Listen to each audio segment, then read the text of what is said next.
If you are over 60 and walking is your main form of exercise, I need you to stop for a moment and truly hear what I am about to tell you. Not because walking is bad, it isn't, but because there is something the research now shows very clearly that walking alone simply cannot do for your body after 60. And once you understand what that is, and once you see how easy the solution actually is, you will never think about your daily movement the same way again. My name is Dr. James Anderson, and what I am about to share with you could genuinely change the trajectory of how you age. There is one simple movement that outperforms walking for people over 60 when it comes to rebuilding muscle, protecting joints, improving balance, strengthening the heart, sharpening the mind, and reducing the risk of falls, disability, and premature decline. Most people in this age group are not doing it at all, and the remarkable thing is that you do not need a gym, you do not need any equipment, and you do not need to already be fit to begin. You need a few minutes, a sturdy chair, and the right understanding. Today I am going to give you exactly that. Let me ask you something honestly. Have you ever noticed that no matter how consistently you walk, your legs still feel weaker than they should, your balance still feels uncertain, and your stamina still disappoints you? You are not imagining it, and you are certainly not alone. Millions of people over 60 walk faithfully every single day and still experience progressive muscle loss, worsening posture, joint pain, and fatigue that compounds over time. The explanation is straightforward. Walking is a forward motion activity. It uses the same limited group of muscles repeatedly at low load, and it does very little to halt the age-related muscle loss that medicine calls sarcopenia. After 60, the body loses muscle faster than it can rebuild it, unless the muscles are actively and meaningfully challenged. And muscle is not simply a cosmetic concern. Muscle protects your joints. Muscle keeps your blood sugar stable. Muscle supports your bones. Muscle is what allows you to move independently, react quickly, and live on your own terms. Understanding this changes everything. Here is something that genuinely surprises most people when they first hear it. The single greatest predictor of whether you will live independently in your 70s, 80s, and beyond is not your weight, not your cholesterol number, and not how many steps you log each day. It is the strength of your legs, the stability of your balance, and how efficiently you can transition from sitting to standing. That one functional movement, sitting down and standing back up, is one of the most clinically meaningful indicators of biological age available to medicine. And that brings us directly to the exercise that changes everything for people over 60. That exercise is the chair squat, standing up from a chair and sitting back down, performed with intention and control. I know how that sounds. I know it may seem almost too simple to matter, but hear the science before you dismiss it. The chair squat activates the largest and most metabolically important muscle groups in your entire body: your quadriceps, your hamstrings, your glutes, your hip flexors, your core, and your lower back. These are the exact muscles that power every meaningful movement in daily life. Walking upstairs, getting out of bed in the morning, carrying groceries, stepping off a curb, catching yourself before a fall. Walking engages some of these muscles superficially. The chair squat trains them directly and progressively. And there is a crucial biomechanical reason why this matters so much. Every time you rise from a chair, you are lifting the near entirety of your own body weight against gravity. That is genuine resistance training. Walking, by contrast, only bears a fraction of your body weight because one foot remains in contact with the ground at all times. This is why a person can walk 5 miles a day and still struggle to get up from a low sofa without using their hands. It is not a failure of effort, it is a failure of specificity. Walking trains walking. The chair squat trains the fundamental human ability to rise, stabilize, and move through the world safely. Before you begin wondering whether this is safe for your knees or your back or your current fitness level, let me address that directly. The chair squat is one of the most universally recommended movements in physical rehabilitation precisely because it is so adjustable and so forgiving. Physical therapists use it as a foundational exercise for patients recovering from joint replacement surgery, stroke rehabilitation, and fall prevention programs. You control how far you lower yourself. You control how fast you move. The chair is always behind you. The movement meets your body exactly where it is right now, today, not where it was 10 years ago, and not where you hope it will be 6 months from now. Here is how to perform it safely and effectively. Sit toward the front edge of a sturdy chair with your feet flat on the floor, roughly shoulder width apart. Keep your chest tall, your shoulders relaxed, and your gaze forward rather than down at the floor. Lean forward very slightly from the hips, not from the waist, and press evenly through both heels as you slowly rise to standing. At the top, stand fully upright without snapping your knees into a locked position. Then, with control, bend your hips and knees and lower yourself back down until you make gentle contact with the chair seat. That is one complete repetition. If you need to rest your hands lightly on the armrests during the first few sessions, that is entirely appropriate. As your strength grows over the following weeks, you can progress to crossing your arms over your chest, which shifts more of the work to your leg muscles. The research behind this movement is worth understanding.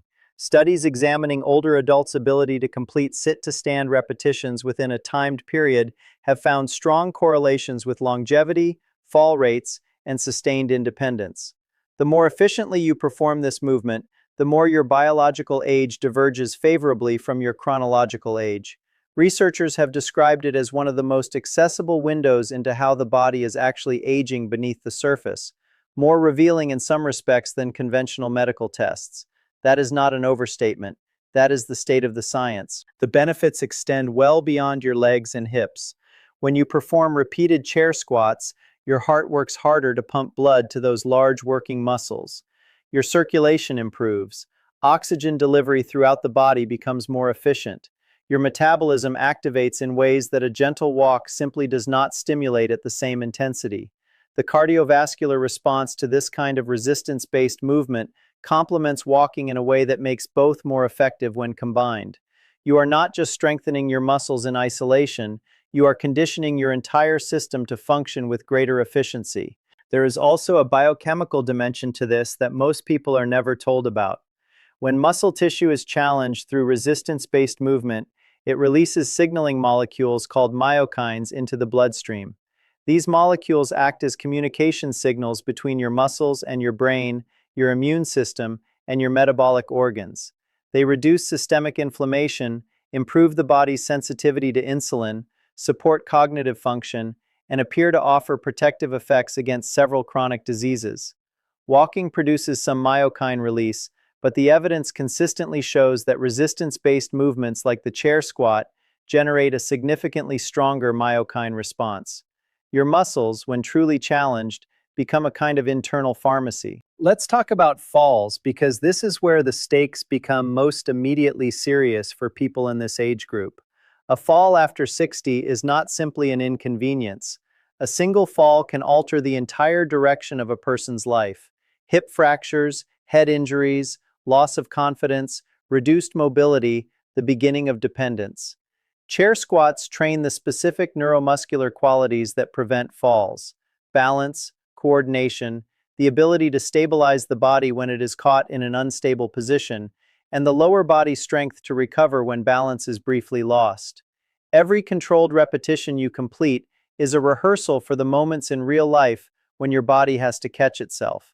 That practice accumulates, and over time it creates a meaningfully safer nervous system. Now, regarding how often and how many, start with what feels manageable and honest for your body right now. For some people beginning this practice, 5 repetitions is the right starting point. For others, 10 or 12 feels appropriate. The goal in the early weeks is not volume. The goal is learning the movement, building the habit, and allowing your muscles and connective tissue to adapt without strain.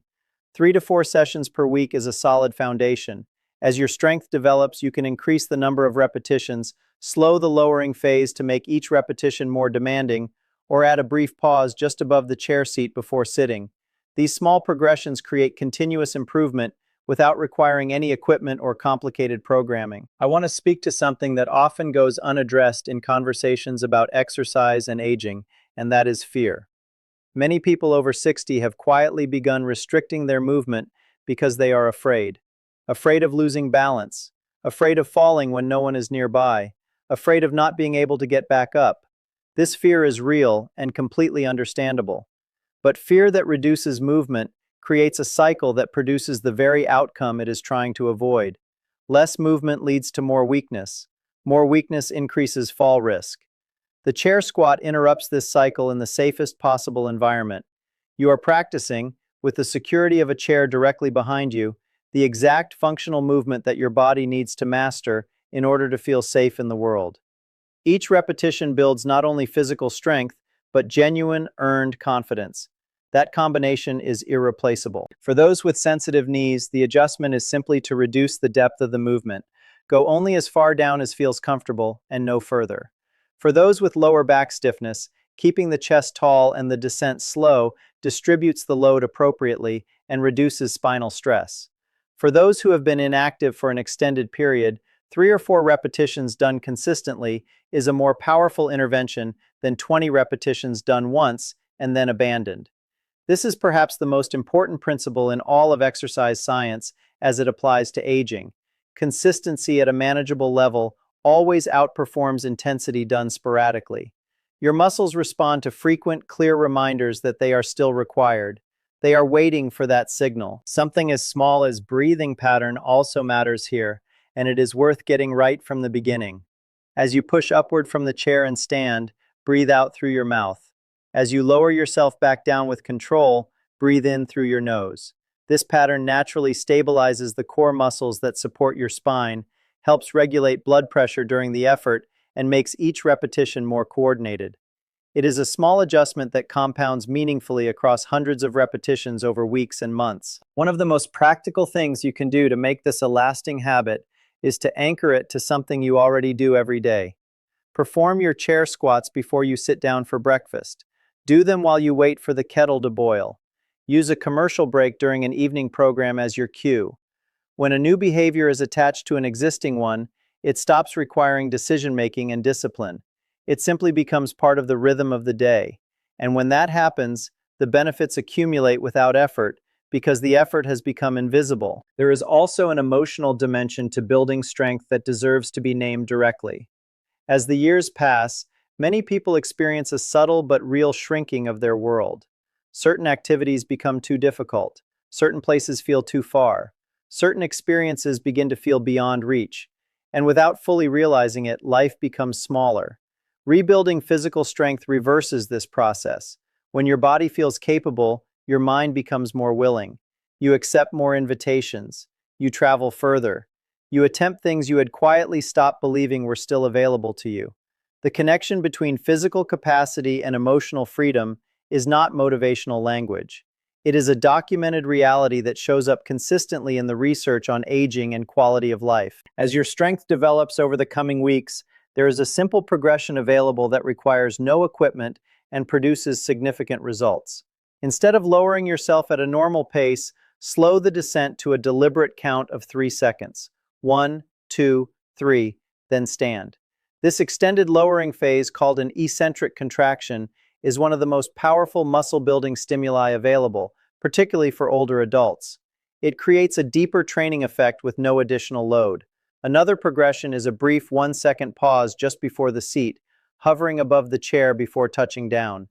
That moment of suspension forces your muscles to work independently of the chair for just a second longer, and over time that second makes a meaningful difference. Walking remains valuable and should remain part of your life.